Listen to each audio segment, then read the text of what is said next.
है कि नहीं? किसका क्वेश्चन बाकी है अब? सो हाँ एक मेरे को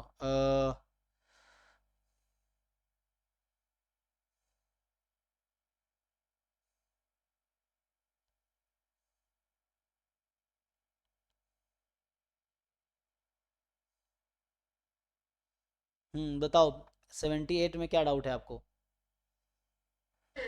इसमें सर मतलब सर एक और एक तो सर एक इसका डिफरेंट वैल्यूज मैंने ली है तो सर मतलब सर कोई भी ऑप्शन सेटिस्फाई नहीं कर रहा एक ए एक्स क्या है? मैट्रिक्स है ना। तो कह रहा है कि ए एक्स एक मैट्रिक्स है। तो ए एक्स की आइगन वैल्यू जीरो है for some X belongs to R. और जीरो एक नहीं है आइगन वैल्यू। डिटर्मिनेंट ए का कितना आता है?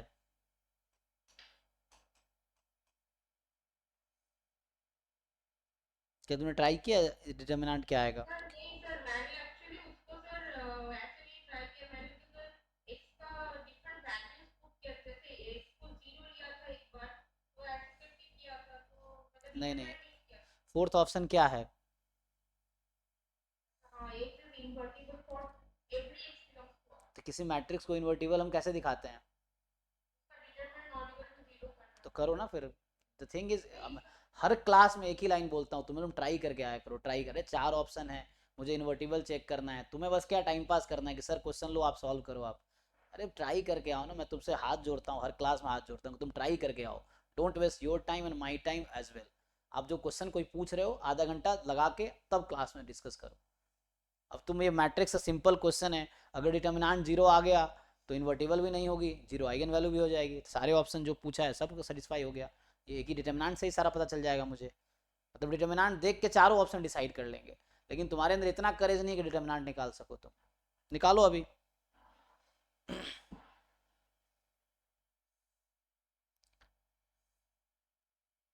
सॉल्यूशन इकट्ठा करे कभी एग्जाम क्लियर नहीं होगा, ये बोल रहा हूँ। जब तक तुम करेज नहीं रखोगे क्वेश्चन ट्राई करने का, गलतियां करने का, तब तक कुछ नहीं होगा। बस क्वेश्चन उठाए, फोटो खींचे, भेज दिए।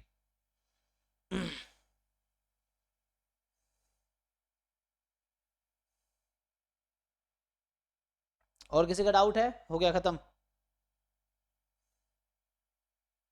ठीक है, फिर अगर डाउट नहीं तो स्टॉप करते हैं।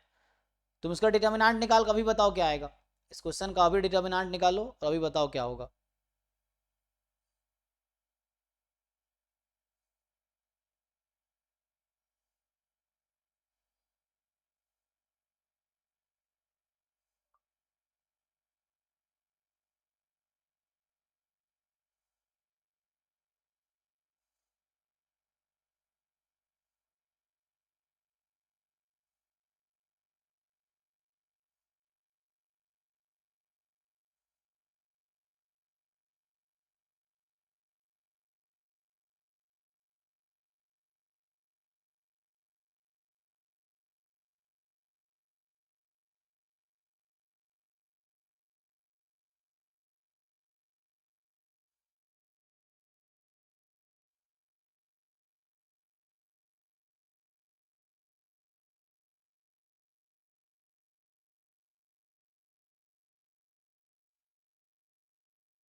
क्या आया? 811x 811x plus 26x cube 26x³ minus 244x square हम्म minus 341 सर नहीं वो ब्रैकेट में नहीं है सर वो प्लस है 811 6 प्लस यहाँ क्या है? सर 811 6 x प्लस है। यहाँ क्या लिखूं मैं? 8116। नहीं 6 नहीं x है। हाँ 6 कर दिया सर। 8116। नहीं 811 सर। 811 x plus.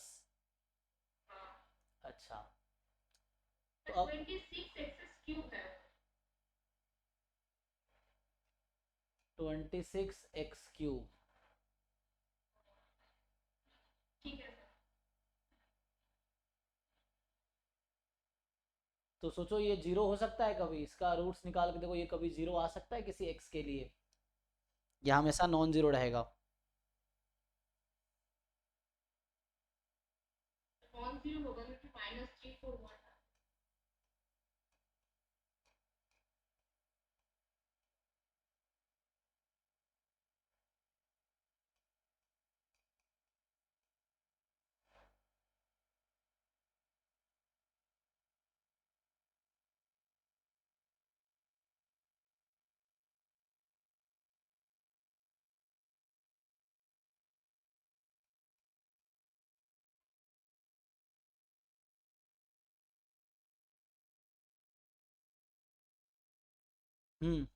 तो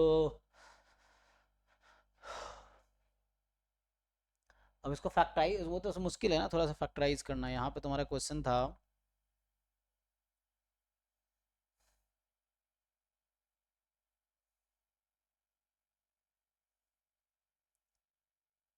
तो कैसे डिसाइड करोगे इसके जीरोज? अगर मैं देखूं किसने कहा इन्वर्टिबल है कि नहीं है, तो इन्वर्टिबल तब होगा जब इसके जीरो आइगन वैल्यू नहीं होंगे।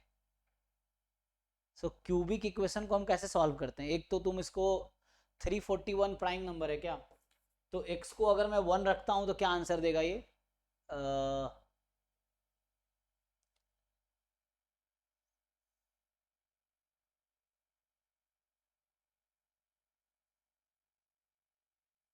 सेटिस्फाई नहीं करता वो।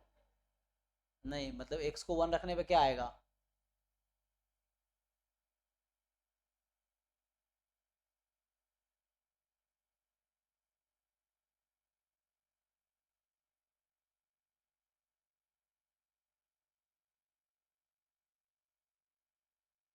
341 किससे डिविजिबल? 11 से डिविजिबल है। हाँ 11 से डिविजिबल है। तो चेक करो x को 1 रख के देखो क्या सेटिस्फाई कर रहा है क्या, x को 11 रखो सेटिस्फाई कर रहा है क्या। 341 है, क्या क्या फैक्टर है? 11 से करूंगा डिवाइड तो कितना बनेगा? 11 33, 11 का 11, 31। x बराबर 31 या x बराबर 340। अच्छा यहाँ पे तो ये 26 भी है, सो 26 हमें कॉमन लेना पड़ेगा, तो इसके फैक्टर्स देखने तो पड़ेंगे। इसका जो वैल्यू बोल रहा है वो सर पुट करने से प्रोसेस सर मैंने की है लेकिन उससे तो नहीं हो रहा है। वो इसका बैलेंस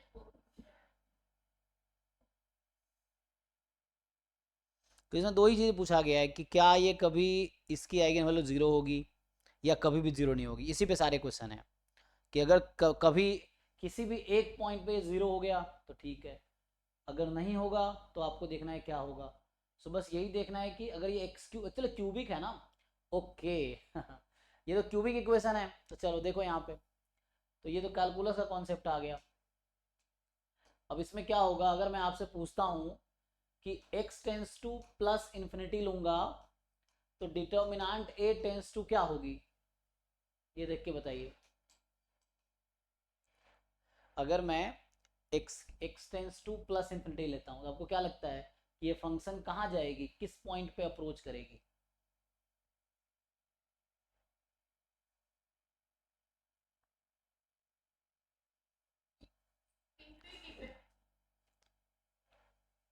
प्लस इन्फिनिटी या माइनस इन्फिनिटी? कैसे डिसाइड करते हैं इसमें? इसमें एक्स क्यूब डिसाइड करेगा। Plus infinity, X tends to अगर माइनस इन्फिनिटी लूंगा तो डिटर्मिनेंट ए कहाँ जाएगी, कहाँ अप्रोच करेगी? माइनस इंफिनिटी पे अप्रोच करें। और ये फंक्शन कॉन्टिन्यूअस है, तो इसका क्या मतलब है कि इसका ग्राफ जो होगा ये है ग्राफ हाँ ये इसका। पॉलीनोमियल ग्राफ है। हाँ तो तो ये कहीं ना कहीं एक्स से जरूर कट करेगी, तो मैं यही ढूंढना चाह रहा था ये जीरो होगा कि नहीं होगा। चूंकि ये क्यूबिक फंक्शन है, कॉन्टिन्यूअस है, तो एवरी ऑड डिग्री पॉलिनोमियल में कम से कम एक रियल रूट तो होता ही है ना, ये थ्योरम भी है कि every odd degree polynomial has at least one real root. तो यहाँ से क्या हो गया, so determinant a is 0 for some x belongs to r, और जब डिटर्मिनेंट 0 है तो क्या होगा, It's not invertible. 0 is eigen value for some x belongs to r, और इवन ये इफ एंड ओनली इफ है, तो yes a is not invertible for some x belongs to r, तो हो गया काम। सो बस देख लो अब कौन सा ऑप्शन करेक्ट है, देख के बताओ क्या समझ आ रहा है, इनमें से क्या ऑप्शन करेक्ट लग रहा है, चारों ऑप्शन ध्यान से पढ़ो, और मान लो एग्जाम में अगर तुम ये सॉल्यूशन कर दो क्या ऑप्शन टिक करोगे यहाँ पे। X has eigenvalue 0 for some x belongs to R. तो option 1 होगा. हम्म, Option 2 में है 0 is not an eigenvalue of x for any x belongs to R. तो ये तो false होगा. ठीक है। और option 3 में x has eigenvalue for all x belongs to R. Eigenvalue 0 for all x belongs to R. तो ये तो false होगा. क्योंकि फॉर सम कुछ के लिए हमेशा नहीं होगा, हम x कुछ भी ले लेंगे तो जीरो नहीं होगा, एक ही ऐसा x मुझे मिलेगा, इनफैक्ट क्यूबिक पॉलिनोमियल है और ये स्ट्रिक्टली इंक्रीजिंग होता है ना, क्यूबिक यहाँ पे तुम देखोगे नहीं भी है तो एटलीस्ट ये तो पक्का है कि ये कहीं ना कहीं एक जगह कट करेगी, मोर देन वन पॉइंट पे कट कर सकती है वो कोई दिक्कत नहीं है, बट एटलीस्ट वन पॉइंट पे जरूर कट करेगी, ये गारंटी है, कम से कम एक पॉइंट पे, तो फॉर ऑल तो नहीं होगा, ठीक है थर्ड गलत हो गया। फोर्थ डी ऑप्शन क्या होगा, डी वाला बताओ।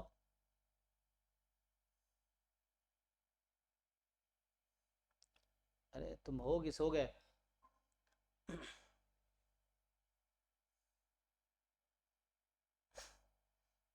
ठीक है ना, डी क्या है, ए एक्स इन्वर्टिबल फॉर ऑल, तो अगर इन्वर्टिबल फॉर ऑल तो नहीं होगा, फॉर सम होगा, तो ये भी गलत है, तो फोर्थ भी गलत,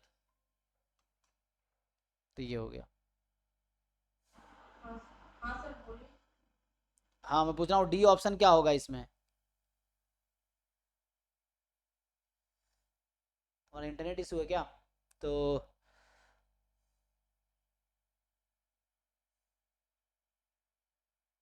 false होगा सर. for every तो नहीं होगा, for some होगा. जी नेक्स्ट बताओ, नेक्स्ट में क्या डाउट है, तो ये तुम्हारा CSIR नेट, ये किस ईयर का क्वेश्चन है ये,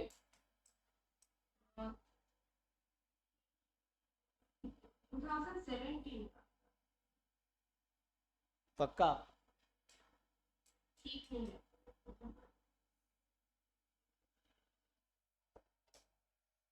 नेक्स्ट बताओ, 31 में क्या डाउट है,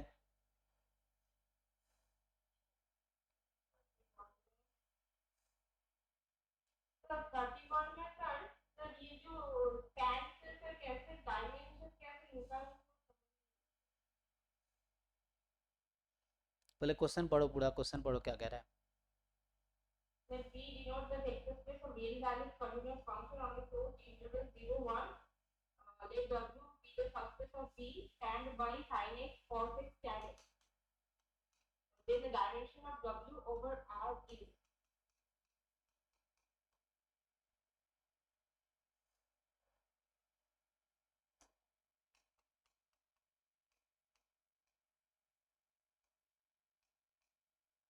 ठीक है, तो ये कॉन्टिन्यूअस है,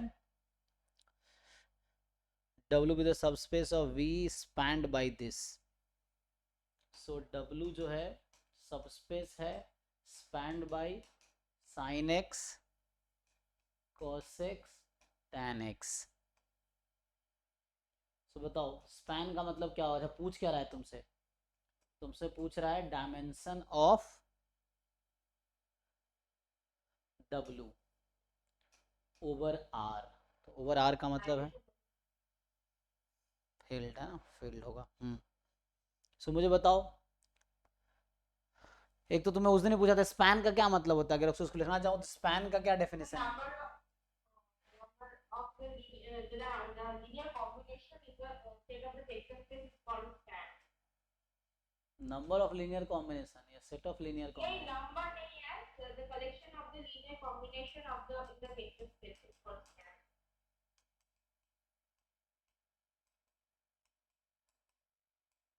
अब बताओ मुझे इसमें से डायमेंशन या तो तीनों लीनियरली इंडिपेंडेंट होगा तो डायमेंशन 3 है, अगर इनमें से 2 लीनियरली इंडिपेंडेंट है डायमेंशन 2 है, अगर एक ही लीनियरली इंडिपेंडेंट डायमेंशन 1 है तो या तो 1 होगा या 2 होगा या 3 होगा। अब बताओ इसमें कितने लीनियरली इंडिपेंडेंट है?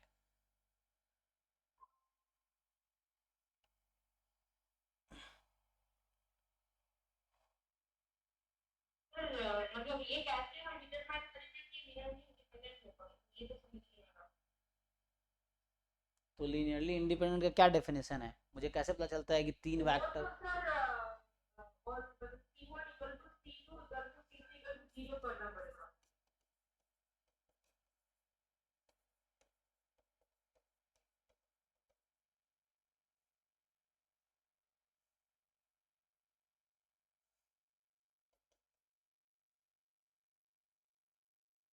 अब यहाँ पे x कोई भी रियल नंबर हो सकता है ना, so for any x belongs to R। अब बताओ इसमें सॉल्व करके बताओ C1 C2 C3 क्या होगा। अगर x को मैं 0 रखता हूँ तो ये इक्वेशन क्या बनेगी? sin x cos x tan x था ना ये, सो ये tan x है। सो x को अगर मैं 0 रखता हूँ तो क्या होगा ये? अगर इसको 0 रखेंगे तो वो C2 बराबर 0, C2 equal to 0 तो sin 0 0 cos 0 1 this, so C2 बराबर 0 हो गया। अगर x को मैं रखता हूँ मान लो 45 डिग्री फॉर एग्जांपल, तो इक्वेशन क्या बनेगी? 1 by root 2 C1 plus 1 by root 2 C2 plus C3 equal to 0। तो इससे C2 तो 0 हो चुका है, तो C1 C3 में रिलेशन आ जाएगा। C2 तो 0 हो चुका है ना, तो यहाँ आएगा C1 इंटू 1/√2 प्लस C3 बराबर 0। तो यहाँ से अगर तुम निकालना चाहो तो C3 की वैल्यू आ गई -C1/√2। ठीक है, ये हो गया। और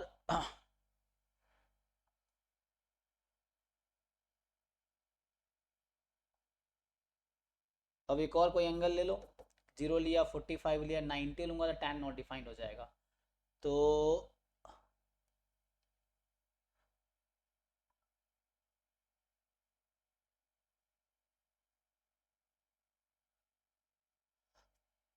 ऐसा तो मुझे लगा तीनों इंडिपेंडेंट है, बस मैं प्रूव कर दे रहा हूँ, तो डायमेंशन यहाँ 3 होना चाहिए। तो देख लेता हूँ एक और एंगल कोई चूज करो।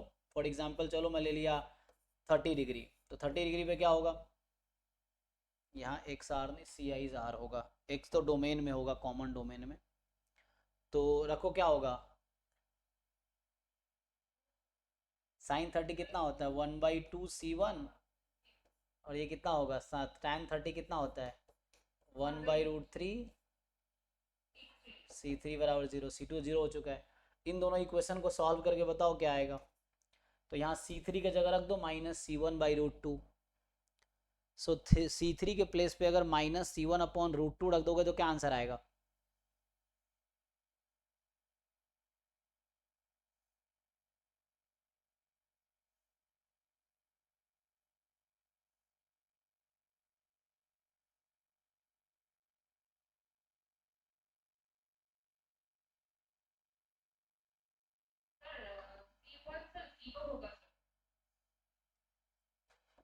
तो C1 भी 0 आ जाएगा, C1 0 हो गया तो C3 भी 0 आ जाएगा। तो सिंपल कहने का मतलब ये है कि ये जो सेट है ये लीनियरली इंडिपेंडेंट है, ये जो सेट है ये लीनियरली इंडिपेंडेंट है। तो लीनियरली इंडिपेंडेंट है तो क्या होगा? सो इसका डायमेंशन कितना हो गया 3 हो गया बस।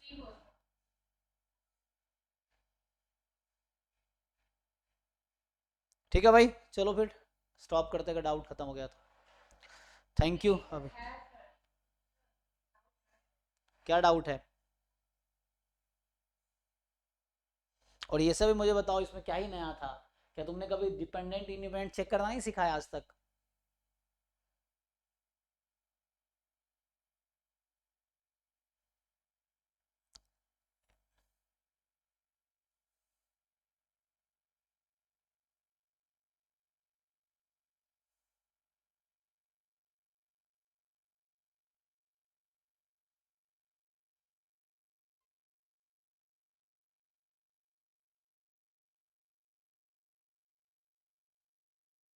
इसमें क्या पूछना है तुम्हें? इसमें सर मैंने जो क्वेश्चन 28 में सर मैंने ट्राई की है सर इसको सर कैरेक्टरिस्टिक पॉलिनोमियल निकाली है इसकी और उसको इन्वर्स भी किया फिर माइनस किया लेकिन सर वो कभी भी कांस्टेंट। कहाँ किया? फोटो भेजना जरा, कहाँ किया है?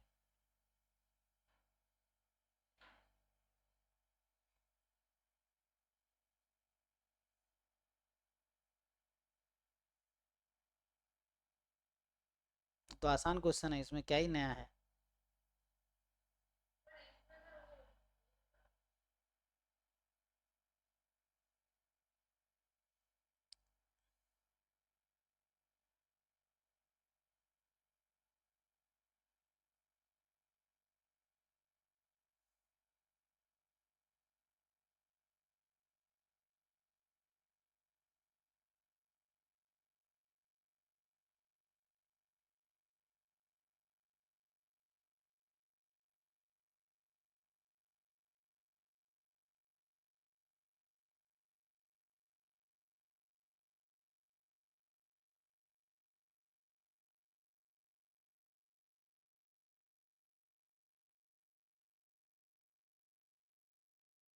भेजो सॉल्यूशन भेजो, क्या इसमें किया है, इसमें कहाँ क्या किया तुमने? सॉल्यूशन तो भेज दिए सर। हाँ, तुमने ए मैट्रिक्स कौन सा वाला लिया, पहले वाला? सो पहले हाँ मैं वाले पहले में बार तो इसमें तुमने क्या किया है? जैसे तुमने कैरेक्टरिस्टिक पॉलिनोमियल निकाल लिए, किसका, ये किसका निकला? ए का। ए इनवर्स का कैसे निकालते हैं कैरेक्टरिस्टिक पॉलिनोमियल? वो सर देखिए सर किया है सर वो उसको लैम्डा से 1/λ डिवाइड कर दिया। ऐसा थोड़ी होता है, ए इनवर्स मैट्रिक्स निकालना पड़ेगा ना। ए मैट्रिक्स किस ऑर्डर का है? हाँ ऊपर 3 और एक ऊपर 4 है। तो दोनों का क्वाड्रेटिक इक्वेशन आएगी ना। वो तुम्हारा ए और ए इनवर्स का सेम ही आइगन कैरेक्टरिस्टिक इक्वेशन है। सर उसको सर लैम्डा इन्वर्स से मतलब तो यही तो गलती है, लैम्डा किसी इक्वेशन को अगर मैं, मान लो ये x square plus x plus one है कैरेक्टरिस्टिक पॉलिनोमियल, अब मैं इसको अगर एक्स से मल्टीप्लाई डिवाइड कर दूंगा तो ये किसका बन जाएगा? X plus one by x, मतलब तुम्हें लग रहा है कि ये एक्स, ये ए इनवर्स का कैरेक्टरिस्टिक पॉलिनोमियल हो गया। ए इनवर्स किस ऑर्डर की मैट्रिक्स है? 2+2। तो उसकी कैरेक्टरिस्टिक पॉलिनोमियल की डिग्री कितनी आएगी?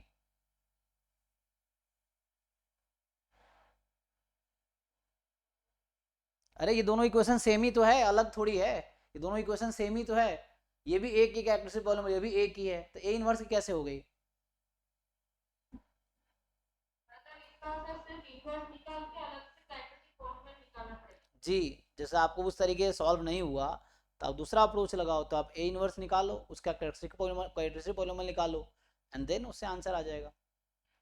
उसको पुट कर दो, फिर आंसर देखो चार ऑप्शन में से कौन कौन सा, हर मैट्रिक्स का इन्वर्स निकालो, और इन्वर्स निकाल के उसके कैरेक्टरिस्टिक पॉलिनोमियल माइनस उसके जो इन्वर्स है उसका कैरेक्टरिस्टिक पॉलिनोमियल, उसको डिफरेंस देखो किसमें कांस्टेंट आ रहा है।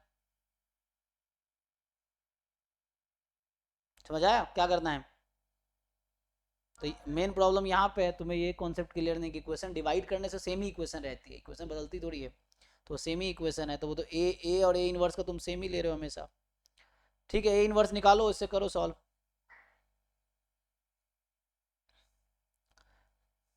सर जी। सर वो असाइनमेंट में क्वेश्चन नंबर 4 जो है हम्म। उसमें जो और क्यों लगाते हैं और ऐड क्यों लगाते हैं सर वही वही वाला डाउट में तो अभी तक क्लियर नहीं हुआ। कौन सा क्वेश्चन है, कहाँ है बताओ? सर असाइनमेंट का क्वेश्चन नंबर 4। कौन से असाइनमेंट का? इतने सारे असाइनमेंट है, कौन से असाइनमेंट का? प्रोबेबिलिटी। एक बार क्वेश्चन भेजो ना, क्वेश्चन का फोटो भेजो। Okay sir. हम्म। पर्सनल भेजो। हाँ हाँ, पर्सनली भेजो, ग्रुप में भेजो, जो मैंने वहाँ भेजो।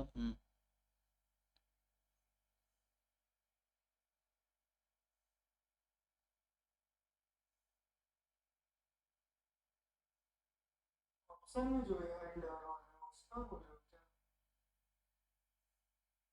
हाँ हाँ वही। सर वो आंसर था वो दोनों सेम है तो हाँ, वो देखना पड़ेगा ना।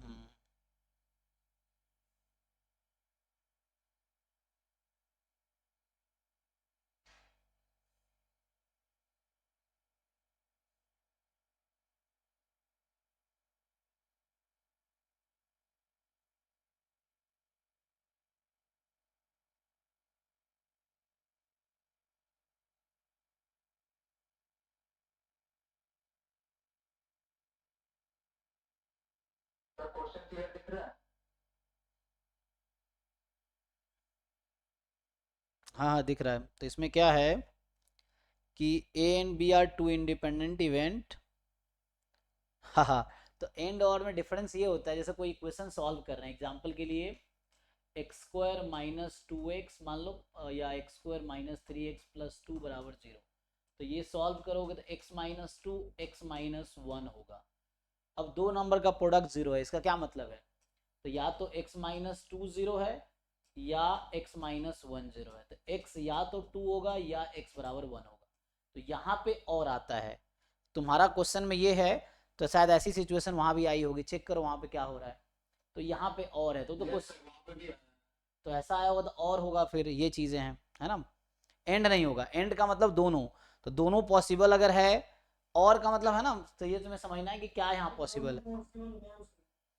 हाँ सर दोनों पॉसिबल है उसमें। मैं वेरीफाई किया था ना, तो दोनों पॉसिबल हो रहा था। जैसे ये बोल रहा है कि a बार है ना, तो probability of a minus probability of a intersection b, ये तुम्हें दे रखा है 2/15, उल्टा लिख दिया, ये b माइनस है ना।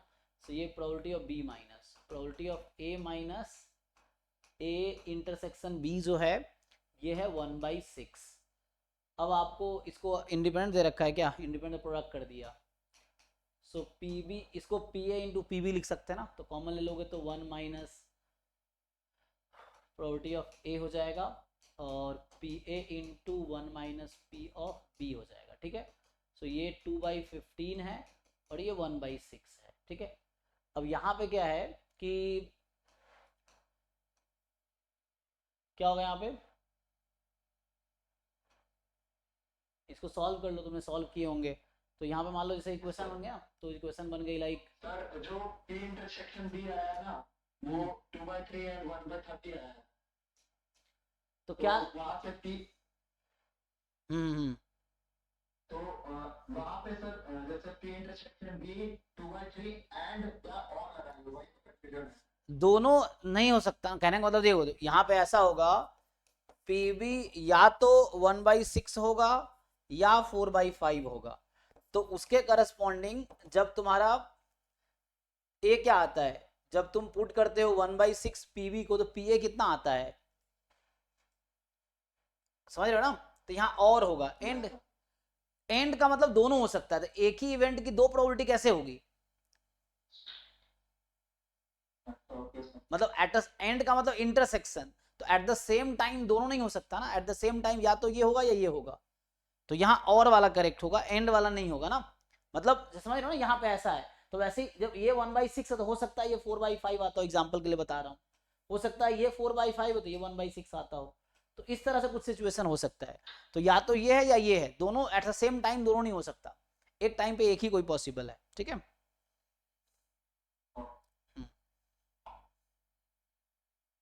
सर तो ऐसे किसी इक्वेशन का जो आंसर आएगा तो ए हम लोग तो पहले ऐसे लिखते थे कि 2 एंड 3 उसका आंसर। नहीं नहीं, आंसर टू और है ना, जैसा अभी लिखा है मैंने यहाँ पे, x is 2 और x is 1, कई बार एक सेटिस्फाई नहीं करता है, तुम्हें समझना है कहाँ एंड है कहाँ और है।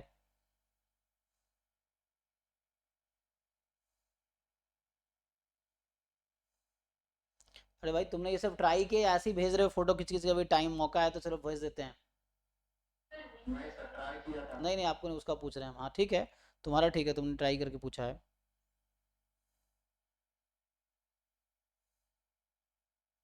24 में क्या डाउट है बताओ। सर 24 में सर वो सर वो समझ नहीं आ रहा सर, एक का वैल्यू कैसे करके फाइनली मैंने जो बोल रहा है सर। तुमको रेशनलाइज करना आता है लेफ्ट साइड को? हाँ तो रेशनलाइज करके बताओ क्या आएगा वो। सर, रैशनलाइज करने से ये तो हो जाएगा, ऑप्शन ए पे हो जाएगा root N plus one by root N. लिख के बताओ ऐसे, मुझे प्रोसेस तुम कैलकुलेट करके बताओ।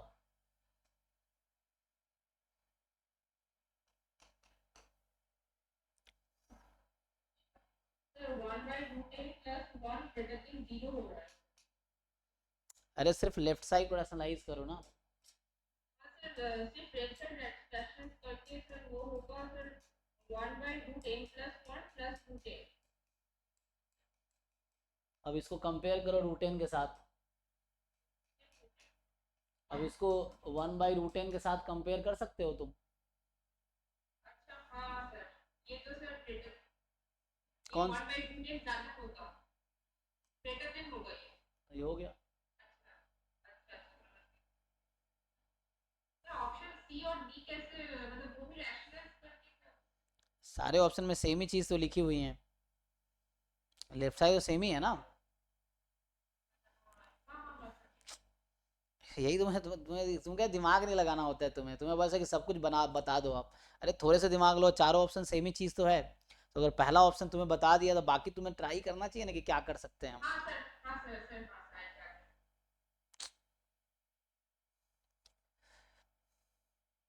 अगले में क्या डाउट है बताओ। सर वो जो sir ring of the matrices sir, sir ये क्वेश्चन एक बार भी 2023 में भी आया था सर, ये रिंग ऑफ मैट्रिसेस क्या। ये रिंग ग्रुप फील्ड ये सब तुम्हें समझने के लिए टाइम लगेगा, ठीक है ना। सर नहीं सर, ये तो आ रहा है सर, एक बार भी आया था 2023 में भी आया था हाँ ये। तो ये तो आएगा, रिंग क्या होता है, what is definition of ring. फिर रिंग पढ़ के आओ तो बताओ। सर सर वो क्लोजर में कॉम्प्लीमेंट और एडिशन ये सब होता है। फिर तुम हवा में तीर चला रहे हो। एग्जैक्ट डेफिनेशन बताओ ना, तुम्हें एग्जैक्ट नहीं पता है सीधा बोल दो ना, क्यों हवा दिक्कत, तुम बोल दो नहीं आता मुझे। मतलब हद है, मतलब जबरदस्ती कुछ भी बोलना है। नहीं हाँ, मुझे नहीं आता। हाँ तो बोलो उसको। प्रोबेबिलिटी की कितनी क्लास बाकी है? बाकी है मतलब अभी चलती रहेगी जब तक खत्म नहीं हो जाता, अभी 1 सप्ताह चलेगा, अभी कोई दिक्कत नहीं। अच्छा ओके सर। हाँ सर, तो रिंग, पहले रिंग पढ़ लो फिर समझ आएगा रिंग क्या होता है, उसके बाद अप्लाई करो इसको, है ना।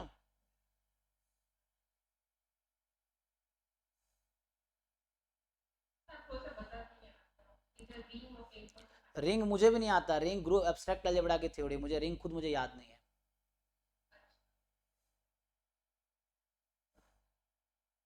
अब मान लो मैं अगर एग्जाम दे रहा होता मैं पढ़ के सीखता, क्योंकि ये नहीं कि कोई तुम्हें एक्चुअली यही तो दिक्कत, तुम्हें यही तो मैं चाहता हूँ, जब क्वेश्चन में कोई टर्म यूज्ड है तो हमारी क्या रिस्पॉन्सिबिलिटी बनती है कि पहले उस टर्म को हम जाने। तुम्हारा क्या है कि बस कुछ नहीं सर, मैं पैदा हुई सीधा नेट निकालूंगी, मैं कुछ नहीं पढ़ूंगी बीच का क्वेश्चन उठाई। अरे भाई तुम पहले बीच की चीजें पढ़ तो लो, जैसे रिंग वाले तुम क्वेश्चन पूछ रहे हो। तो मान लो चूंकि मैं एब्स्ट्रैक्ट अलजेब्रा पढ़ाता नहीं, अगर तुम्हें क्वेश्चन करने हैं तो तुम्हें रिस्पॉन्स या गूगल कर लो कि रिंग क्या होता है, रिंग का डेफिनेशन पढ़ लो, या कोई बुक पढ़ लो उससे रिंग देख लो। सीधा क्वेश्चन फोटो खींचे भेज दिए, बिना कोई प्रैक्टिस किए, बिना ट्राई किए। वो लिखा है कि any collection of matrices closed under addition and multiplication। हाँ तो उस पर ट्राई करो ना तुम, क्या कितना सिखाऊं तुम्हें मैं। अगर तुम्हें डेफिनेशन पढ़ा, आप ट्राई करो ना, जब ट्राई नहीं होगा तो फिर देखना क्या होता है आगे, तब पूछना। तुम क्यों चाहते हो मैं सारे क्वेश्चन तुम्हारा सॉल्व करूँ, ये डाउट क्लास में डाउट बताने का है। मैं कोई सॉल्वर थोड़ी तुम्हारे कि सारे क्वेश्चन भेजो सॉल्व करके भेज दूं। चैट जीपीटी पे क्वेश्चन डालो सोल्यूशन आ जाए खुद ही। तो क्यों टाइम पास कर रहे हो तुम अपना और मेरा। तो ये तो वैसे हो गया कि डाउट क्लास है, चलो एडवांटेज लेते हैं भेजते हैं, कुछ भी क्यों सॉल्व करवा रहे हो तुम मुझसे।